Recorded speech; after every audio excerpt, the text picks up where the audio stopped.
নবম নবম শ্রেণীর মানবিক শাখার প্রিয় শিক্ষার্থী, তোমাদের অনলাইন ক্লাসে স্বাগত জানাই। তোমরা ভূগোল বই নিয়ে বসো। যদি আমাদের বাংলা, ইংরেজি, গণিত বিষয়ে বার্ষিক পরীক্ষা হবে, তারপরে আমাদেরকে এটা বাদ দেওয়া চলবে না, আমাদেরকে এটা করতে হবে। হ্যাঁ, অবশ্যই এটা আমাদের পরবর্তীতে লাগবে।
তো প্রিয় শিক্ষার্থীরা, আমরা আজকে প্রথমে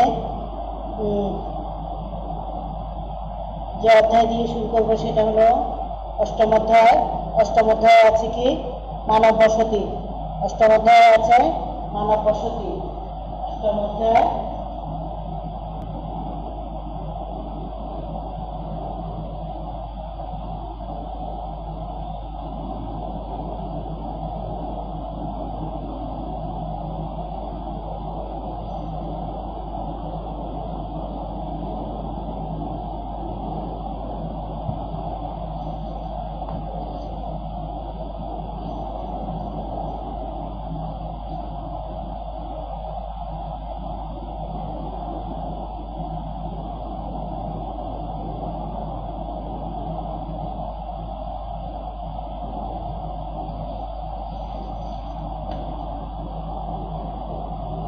কোনো একটি, দেখো, মানব বসতি আসলে কি? কোনো একটি নির্দিষ্ট স্থানে মানুষ একত্রিত হয়ে স্থায়ীভাবে বসবাস করলে তাকে মানব বসতি বলে। কোনো একটি নির্দিষ্ট স্থানে মানুষ একত্রিত হয়ে বসবাস করলে তাকে কি বলে? মানব বসতি। প্রকৃতির সঙ্গে নিজেকে উপযোগী করে চলার এটাই প্রথম অবস্থা। প্রকৃতির সঙ্গে নিজেকে উপযোগী করে চলার এটাই প্রথম কি অবস্থা। পরিবেশের সঙ্গে মানুষের অভিযোজনের প্রথম পদক্ষেপ হলো বসতি স্থাপন। পরিবেশের সাথে মানুষের অভিযোজনের প্রথম পদক্ষেপ হলো বসতি স্থাপন। মানুষ প্রাকৃতিক অনুকূল অবস্থাকে কাজে লাগিয়ে এবং প্রতিকূল পরিস্থিতি থেকে রক্ষা পাওয়ার জন্য মানব বসতি গড়ে তোলে। মানব বসতি গড়ে তোলে। কি বলছে দেখো, মানুষ প্রকৃতির অনুকূল অবস্থাকে কাজে লাগিয়ে এবং প্রতিকূল পরিস্থিতি থেকে রক্ষা পাওয়ার জন্য বসতি গড়ে তোলে। ঠিক আছে, অনুকূল অবস্থাকে কাজে লাগিয়ে প্রতিকূল অবস্থা থেকে রক্ষা পাওয়ার জন্য কি করে? মানব বসতি গড়ে তোলে। যেমন মেরুদেশীয় জলবায়ু অঞ্চলে গড়ে তোলে। পৃথিবীর বিভিন্ন অঞ্চলে প্রকৃতির বিভিন্নতার জন্য, দেখো, পৃথিবীর বিভিন্ন অঞ্চলে প্রাকৃতিক বিভিন্নতার জন্য বিভিন্ন ধরনের বসতি গড়ে উঠেছে। যেমন মেরুদেশীয় জলবায়ু অঞ্চলে একসিভরা বরফের ঘরে এবং বাংলাদেশের অধিকাংশ গ্রামীণ বসতিতে দোতলা ও চৌতলা ধরনের ঘরে বসবাস করতে দেখা যায়। প্রিয় শিক্ষার্থীরা, তোমরা আছো তো? হ্যাঁ, মাত্র কজন? একটু থাকো, লাভে থাকো, একটু দেখতে হবে তো। আমি পড়াচ্ছি, তোমরা দেখবে না? তোমরা থাকবে না? তোমরা ফলো করবে তো? আচ্ছা, বাংলাদেশের অধিকাংশ গ্রামীণ বসতিতে দোতলা ও চৌতলা ধরনের ঘরে বাস করতে দেখা যায়। আর বিশ্বের বিভিন্ন শহরের বসতিতে আধুনিক নকশা ও নির্মাণ সামগ্রী প্রয়োগ করে উচ্চ অট্টালিকা তৈরি হচ্ছে। জনসংখ্যা বৃদ্ধির সঙ্গে সঙ্গে গ্রামীণ ও শহরে উভয় স্থানে বসতি বৃদ্ধির হার বেড়েই চলেছে। বিশেষভাবে অপরিকল্পিত নগরের ফলে পরিবেশ দূষণ ব্যাপকভাবে হচ্ছে। প্রিয় শিক্ষার্থীরা, কথা কি বোঝা যাচ্ছে? কথা বোঝা যাচ্ছে? একটু বলো না।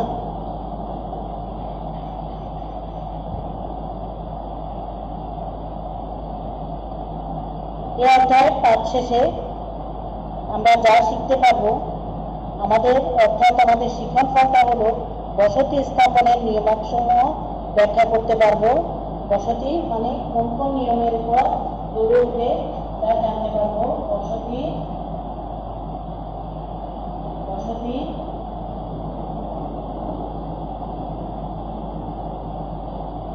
কোন কোন নিয়মের উপর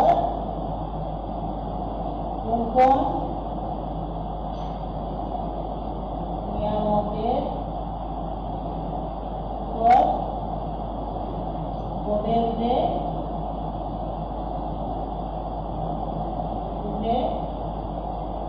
তা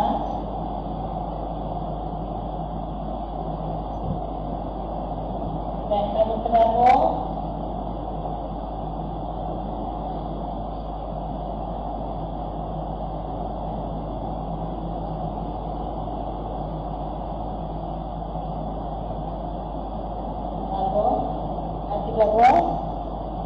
গ্রামীণ বসতি ও নগর বসতির ধরন বর্ণনা করতে পারবো।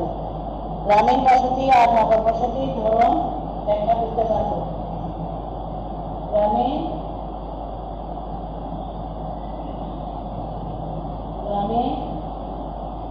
বসতি ও নগর বসতি ধরন ব্যাখ্যা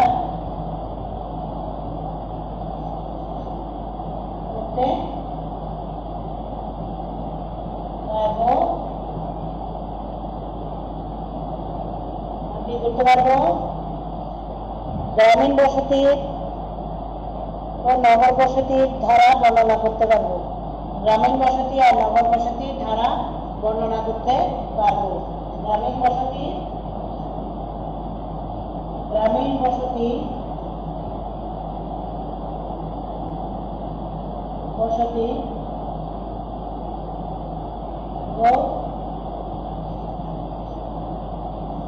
বসতির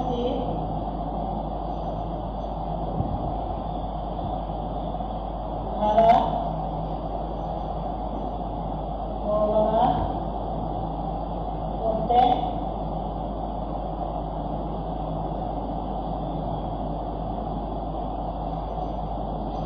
পারবো ইনশাআল্লাহ। প্রিয় শিক্ষার্থীরা, আসো আমরা এবার মূল পাঠে যাই। বসতি স্থাপনের নিয়ামক। বসতি স্থাপনের নিয়ামক কয়েকটি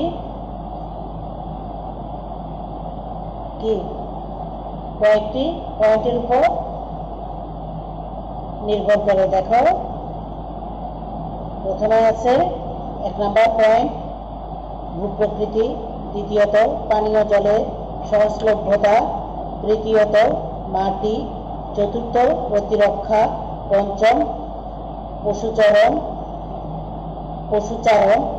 ষষ্ঠ হলো যোগাযোগ। দেখো ভূপ্রকৃতিতে কি আছে। বসতি স্থাপনের জন্য যে নিয়ম দরকার তার প্রথম হলো ভূপ্রকৃতি। জনবসতি গড়ে ওঠার পিছনে ভূপ্রকৃতি ব্যাপকভাবে প্রভাব বিস্তার করে। সমতল ভূমিতে কৃষিকাজ সহজে করা যায়। আমরা জানি সমভূমিতে কৃষিকাজ সহজে করা যায়, কিন্তু পাহাড়ি এলাকার ভূমি অসমতল হওয়ায় কৃষিকাজ করা তেমন সম্ভব হয় না। ফলে যাতায়াতের সুবিধার জন্য কৃষি জমির নিকট জনবসতি তৈরি হয়। বাংলাদেশের পার্বত্য চট্টগ্রাম অঞ্চলে বসতি ঘনত্ব সমভূমির তুলনায় কম, কেননা আমরা জানি পার্বত্য অঞ্চলে কি জনবসতি গড়ে ওঠাটা একটু কষ্টসাধ্য, কেননা এখানে কি পাহাড়ি এলাকা দেখে একটু কষ্টসাধ্য। আর সমতল ভূমিতে জনবসতি বেশি হয়, কেননা এখানে সহজ। ঠিক আছে, এখানে জনবসতি গড়ে ওঠা সহজ। তাহলে বাংলাদেশের পার্বত্য চট্টগ্রাম অঞ্চলে বসতির ঘনত্ব সমভূমির তুলনায় কম। এবার আসো পানীয় জলের সহজলভ্যতা। জীবন ধারণের জন্য মানুষের প্রধান চাহিদা হলো কি? প্রথম চাহিদা হলো পানীয় জল। জীবন ধারণের জন্য মানুষের প্রধান চাহিদা হলো জল বা পানি। এই জন্য নির্দিষ্ট জল প্রাপ্যতার স্থানে মানুষ বসতি গড়ে তোলে। মরুময় এবং উপমরুময় অঞ্চলে ঝর্ণা অথবা প্রাকৃতিক কূপের চারিদিকে মানুষ সংঘবদ্ধ হয়ে বসতি স্থাপন করে। পানীয় জলের প্রাপ্যতার উপর নির্ভর করে গড়ে ওঠে এই সমস্ত বসতিকে আর্দ্র অঞ্চলের বসতি বলে। প্রিয় শিক্ষার্থীরা, তোমরা একটু আসে দেখো। তোমরা আসো আবার চলে যাও, ব্যাপারটা কি? আসো আবার চলে যাও, কি ব্যাপার? দেখো, পানীয় জলের সহজলভ্যতা। জীবন ধারণের জন্য আমরা জানি মানুষের প্রথম ও প্রধান চাহিদা হলো বিশুদ্ধ পানীয় জল। এই জন্য নির্দিষ্ট জল প্রাপ্যতার স্থানে মানুষ বসতি গড়ে তোলে। মরুময় এবং উপমরুময় অঞ্চলে ঝর্ণা অথবা প্রাকৃতিক কূপের চারিদিকে মানুষ সংঘবদ্ধ হয়ে বসতি গড়ে তোলে। সংঘবদ্ধ হয়ে বসতি গড়ে তুলে বা স্থাপন করে। পানীয় জলের প্রাপ্যতার উপর নির্ভর করে গড়ে ওঠে এই সমস্ত বসতিকে আর্দ্র অঞ্চলের বসতি বলে। বলছে পানীয় জলের প্রাপ্যতার উপর নির্ভর করে গড়ে ওঠা এই সমস্ত বসতিকে আর্দ্র অঞ্চলের বসতি বলে। এবার আসো 3 নম্বর পয়েন্ট, মাটি।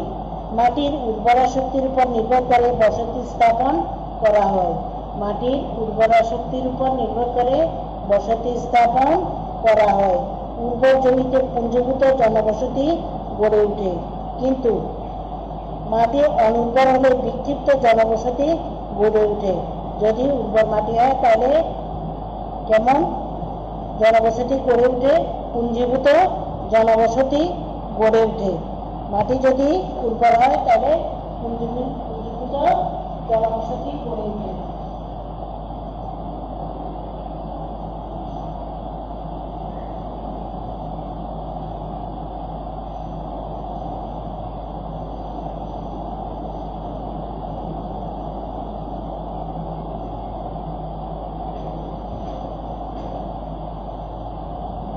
মাটি যদি উর্বর হয় তাহলে পুঞ্জীভূত জনবসতি গড়ে ওঠে।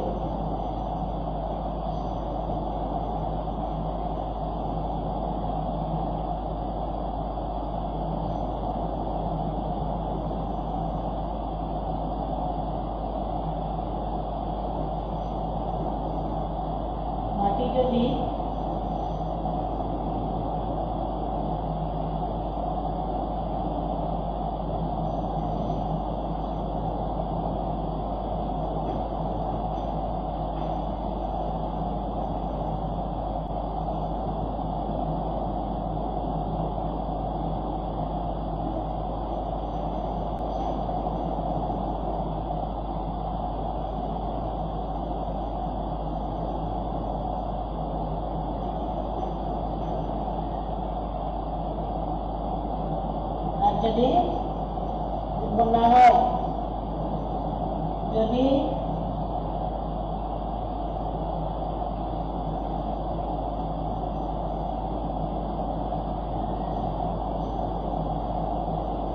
তাহলে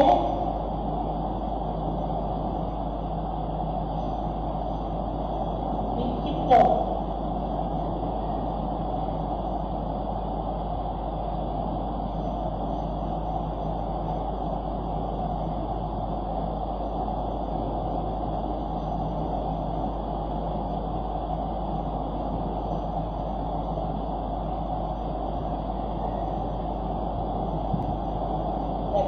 মাটির উপর হলে উজ্জীবিত জনবসতি গড়ে ওঠে, আর যদি উপর না হয় তাহলে কেমন হয়?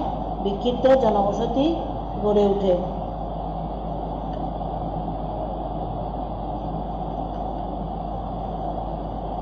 এবার আসে প্রতিরক্ষা। প্রাচীনকালে প্রতিরক্ষার সুবিধার জন্য মানুষ পুঞ্জীভূত বসতি স্থাপন করে। প্রাচীনকালে কি করতো? আগেকার দিনে পুঞ্জীভূত বসতি স্থাপন করতো যদি কি প্রতিরক্ষা সুবিধা ঠিকমতো না হয়, তাহলে পুঞ্জীভূত বসতি স্থাপন করতো। বহিরাগত শত্রুর আক্রমণ বা বন্যজন্তুর হাত থেকে রক্ষা পাওয়ার জন্য মানুষ একত্রে বসবাস করত, কারণ প্রাচীনকালে আত্মরক্ষার জন্য কোনো আধুনিক অস্ত্রের প্রচলন ছিল না। পশুচারণ। এবার আসো 5 নাম্বার হলো পশুচারণ। পশুচারণ এলাকায় সাধারণত ছড়ানো বসতি দেখা যায়। পশুচারণের জন্য বড় বড় এলাকা দরকার হয়, ফলে নিজেদের সুবিধার জন্য তারা বিক্ষিপ্তভাবে বসতি স্থাপন করে। পশুচারণের জন্য কি হয়? পশুচারণ এলাকায় সাধারণত ছড়ানো বসতি দেখা যায়। পশুচারণের জন্য বড় বড় এলাকা দরকার হয়, ফলে নিজেদের সুবিধার জন্য তারা কি করত? তারা কি করে? বিক্ষিপ্তভাবে বসতি স্থাপন করে। 6 নম্বর হলো যোগাযোগ। প্রাচীনকাল থেকে যাতায়াত ব্যবস্থার উপর ভিত্তি করে বসতি গড়ে উঠেছে, যেমন নদী তীরবর্তী স্থানে নৌ চলাচলের এবং সমভূমিতে যাতায়াতের সুবিধা থাকার এরূপ স্থলগুলিতে কি করে? পুঞ্জীভূত বসতি গড়ে উঠে। মিশরের নীল নদের তীরবর্তী আলেকজান্দ্রিয়া ও তাজিকিস্তানের সমতল ভূমিতে সমরকান্ত নগরের উৎপত্তি হয়েছে। এবার আসো বসতির ধরন। গ্রামীণ বসতি, যে বসতির সংখ্যাগরিষ্ঠ অধিবাসী জীবিকা অর্জনের জন্য প্রথম পর্যায়ে অর্থনৈতিক কর্মকাণ্ড বিশেষত কৃষির উপর নির্ভরশীল, সে বসতিকে সাধারণভাবে গ্রামীণ বসতি বলে। গ্রামীণ বসতি কাকে বলে? যে বসতির সংখ্যাগরিষ্ঠ অধিবাসী জীবিকা অর্জনের জন্য প্রথম পর্যায়ে অর্থনৈতিক কর্মকাণ্ড বিশেষত কৃষির উপর নির্ভরশীল, সেই বসতিকে সাধারণভাবে কি বলে? গ্রামীণ বসতি বলে। গ্রামীণ বসতি বিচ্ছিন্ন, বিক্ষিপ্ত ও গোষ্ঠীবদ্ধ এর যে কোনো একটি হতে পারে। এর কারণ হলো গ্রামের প্রচুর জমি থাকে। স্বভাবতই গ্রামবাসীরা খোলামেলা জায়গায় বাড়ি তৈরি করতে পারত কিংবা পারেন। ঘর বাড়ির কাঠামোগত বৈশিষ্ট্য, নির্মাণ উপকরণ, বাড়ির নকশা ইত্যাদি বিচারে গ্রামীণ বসতি সহজে চিনে নেওয়া যায়। শহরে ইট সিমেন্টের নির্মাণ স্থাপন থেকে গ্রামের মাটির, কাঠের, পাথরের বাড়িকে সহজে আলাদা করা যায়। কৃষি প্রধান গ্রামে গোলাবাড়ি, গোয়াল বাড়ি, ঘরের ভিতরে উঠোন, আর এসবই এক অতি পরিচিত দৃশ্য। আর গ্রামে উঠানের চারপাশে ঘিরে শোবার ঘর, রান্নাঘর, গোয়ালঘর তৈরি করা হয়। উঠানে গৃহস্থরা ধান সিদ্ধ করা, শুকনো এবং ধান ভাঙ্গা ছাড়াও নানান কাজ করে থাকে। গ্রামে শোবার ঘর, রান্নাঘর, গোয়ালঘর যেমন আলাদাভাবে গড়ে ওঠে, যা শহরে হয় না। বসতবাড়িতে অবস্থান আরামদায়ক হওয়ার জন্য এবং প্রাকৃতিক বায়ু প্রবাহের সহজ প্রবেশে আলাদাভাবে বসতি গড়ে ওঠার কি প্রধান কারণ। গ্রামীণ বসতিতে পথঘাটের প্রাধান্য থাকে খুবই কম। পথঘাটকে প্রাধান্য দেয় খুবই কম। কোথায়? গ্রামীণ বসতিতে। কারণ গ্রাম প্রধানত খাদ্য উৎপাদক অঞ্চল। কৃষিকাজের বিভিন্ন অবস্থা এবং বীজতলা তৈরি, চারা রোপণ, ফসল কাটা ও গোলাজাত করা ইত্যাদি ব্যাপারে পরস্পরের সহযোগিতার প্রয়োজন হয়। ফলে গ্রামবাসীদের মধ্যে একটা সহজ ও সরল আন্তরিকতা গড়ে ওঠে। সহজ ও সরল আন্তরিকতা গড়ে ওঠে। ঠিক আছে। গ্রামীণ বসতি প্রাথমিক উৎপাদন অর্থাৎ কৃষির উপর নির্ভরশীল। কিছু গ্রামীণ বসতি আছে যেগুলি কৃষি ছাড়াও অন্যান্য প্রাথমিক উৎপাদনের উপর নির্ভরশীল। জীবিকার প্রধান উৎস অনুসারে জেলে গ্রাম, মৃৎশিল্পের সঙ্গে সম্পৃক্ত কুমারপাড়া, লোহজাত দ্রব্য তৈরিতে সম্পৃক্ত কামারপাড়া ইত্যাদি নামে চিহ্নিত করা যায়। বাংলাদেশের বিভিন্ন গ্রামীণ এলাকায় এই ধরনের অনেক গ্রাম আছে। নগর বসতি। এবার আসো নগর বসতি। যে বসতি অঞ্চলে অধিকাংশ অধিবাসী প্রত্যক্ষ ভূমি ব্যবহার ব্যতীত অন্যান্য অকৃষিকার্য যেমন গ্রামীণ অধিবাসীদের উৎপাদিত দ্রব্যের শিল্পজাতকরণ, পরিবহন, ক্রয় বিক্রয়, প্রশাসন, শিক্ষা সংক্রান্ত কার্য প্রভৃতি পেশায় নিয়োজিত থাকে। তাকে কি বলে? নগর বসতি বলে। তাকে কি বলে? নগর বসতি বলে।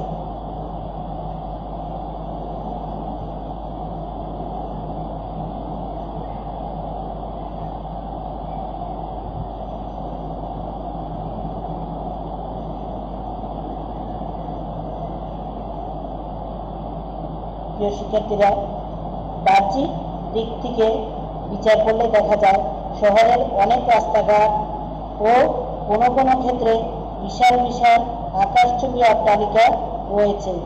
এছাড়াও বিভিন্ন ধরনের শিক্ষা প্রতিষ্ঠান, হাসপাতাল, নার্সিংহোম, আমোদ প্রমোদের জন্য বহু প্রকার সংস্থা, পার্ক ইত্যাদি থাকে।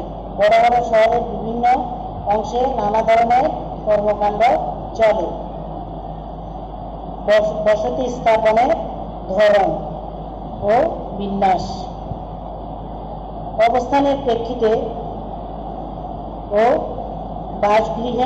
বাসগৃহসমূহের পরস্পরের ব্যবধানের ভিত্তিতে গ্রামীণ বসতিকে তিন ভাগে ভাগ করা যায়। একটা হলো গোষ্ঠীবদ্ধ বা সংঘবদ্ধ পদ্ধতি, আর একটা হলো বিক্ষিপ্ত বসতির পর আরেকটা আছে কি রৈখিক বসতি, গোষ্ঠীবদ্ধ বা সংঘবদ্ধ বসতি। এই ধরনের বসতিতে কোনো এক স্থানে বেশ কয়েকটি পরিবার একত্রিত হয়ে বসবাস করে। এই ধরনের বসতি আয়তনে ছোট গ্রাম হতে পারে, আবার পৌর হতে পারে। এই ধরনের বসতি যে লক্ষণ চোখে পড়ে তা হলো এক বাড়ি থেকে অন্য বাড়ির দূরত্ব কম ও বাসগৃহের একত্রে সমাবেশ। বাড়ির দূরত্ব কম আবার বাসগৃহের একত্রে সমাবেশ। সামাজিক বন্ধন ও অর্থনৈতিক কর্মকাণ্ডের উন্নতি হয়, তবে সেখানে আরো বসতি ও রাস্তাঘাট গড়ে ওঠে। দেখো, এইভাবে একাধিক রাস্তার সংযোগস্থলে বর্ধিষ্ণু বসতিটি কালক্রমে শহর ও নগরে রূপান্তরিত হবে। সমাজবদ্ধ জীব মানুষ তার নিজস্ব প্রয়োজনে এবং নিরাপত্তার জন্য একত্রে বসবাস করতে চায়। এছাড়া ভূপ্রকৃতি, উর্বর মাটি ও জলের উৎসের উপর নির্ভর করে এই ধরনের বসতি গড়ে ওঠে। প্রিয় শিক্ষার্থীরা, 2 নম্বরে আছে কি বিক্ষিপ্ত বসতি। বসতিতে একটি পরিবার অন্যান্য পরিবার থেকে ছড়ানো ছিটানোর অবস্থায় বসবাস করে। যেমন কানাডা যুক্তরাষ্ট্রের খামার বসতি, অস্ট্রেলিয়ার মেষ পালন কেন্দ্র এই ধরনের বসতির উদাহরণ। কখনো কখনো 2টি বা 3টি পরিবার একত্রে বসবাস করে, তবে এক্ষেত্রেও এদের অতি ক্ষুদ্র বসতি অপর ক্ষুদ্র বসতির দিকে দূরে অবস্থান করে। হিমালয়ের পার্বত্য অঞ্চলে এমন কিছু বসতি আছে, সেখানকার এক অঞ্চলের উপত্যকার অধিবাসীদের সঙ্গে অন্যদিকের উপত্যকার সারা জীবনে দেখা সাক্ষাৎ হয় না। এ ধরনের বসতিগুলি বিক্ষিপ্ত বসতির পর্যায়ে পড়ে।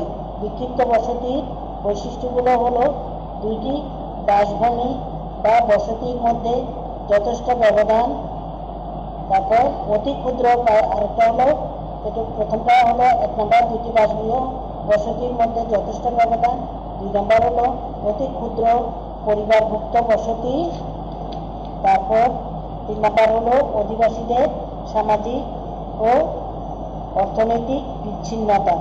বিক্ষিপ্ত বসতি গড়ে ওঠার পিছনে কতগুলো প্রাকৃতিক ও সাংস্কৃতিক কারণ কাজ করে। পৃথিবীর অধিকাংশ বিক্ষিপ্ত বসতি বন্ধুর প্রাকৃতিক অঞ্চলে গড়ে ওঠে, মানে উঁচু নিচু প্রাকৃতিক অঞ্চলে গড়ে ওঠে। বন্ধুর ভূপ্রকৃতিকে যেমন কৃষিকাজের জন্য সমতল ভূমি পাওয়া যায় না, তেমনি এখানে যোগাযোগ ব্যবস্থা গড়ে তোলা কষ্টসাধ্য। বিক্ষিপ্ত বসতি গড়ে ওঠার অন্যতম কারণ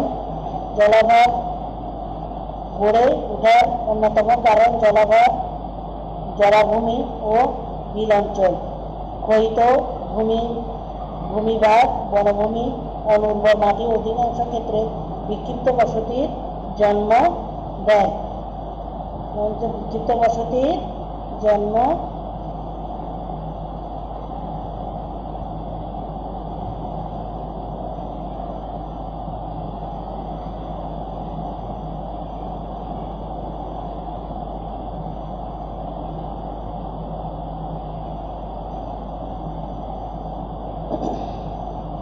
শিক্ষার্থীরা 3 নম্বর দেখো, 3 নম্বর বসতিতে যেটা আছে সেটা হলো রৈখিক বসতি। এই ধরনের বসতিতে বাড়িগুলো একই সরল রেখায় গড়ে ওঠে। প্রধানত প্রাকৃতিক এবং কিছু ক্ষেত্রে সামাজিক কারণ এই ধরনের বসতি গড়ে উঠতে সাহায্য করে। নদীর প্রাকৃতিক বাঁধ, নদীর কিনারা, রাস্তার কিনারা প্রভৃতি স্থানে এই ধরনের বসতি গড়ে ওঠে। এই অবস্থায় গড়ে ওঠা পুঞ্জীভূত রৈখিক ধরনের বসতিগুলির মধ্যে কিছুটা ফাঁকা থাকে। এই ফাঁকা স্থানটুকু ব্যবহৃত হয় খামার হিসাবে। বন্যামুক্ত সমস্ত উচ্চভূমি এ ধরনের বসতির জন্য সুবিধার জন্য। প্রিয় শিক্ষার্থীরা, আজকে আমরা এটুকুই পড়ব, ঠিক আছে? আজকে আমরা এটুকুই পড়ব, আর নেক্সট ক্লাসে আমরা যেটা পড়বো সেটা হলো নগরায়ন, নগরের শ্রেণী বিভাগ। তো আজকে যেটা পড়ালাম সেটা থেকে তোমরা নির্বৃত্তি করবা, 30টা নির্বৃত্তি করবা। প্রিয় শিক্ষার্থীরা,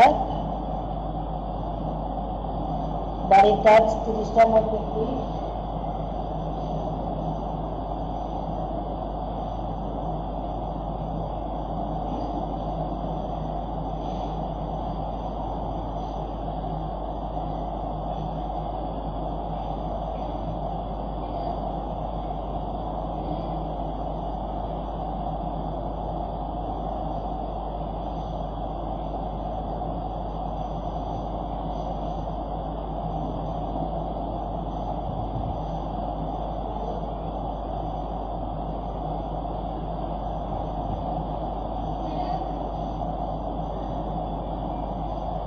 আজ এ পর্যন্তই।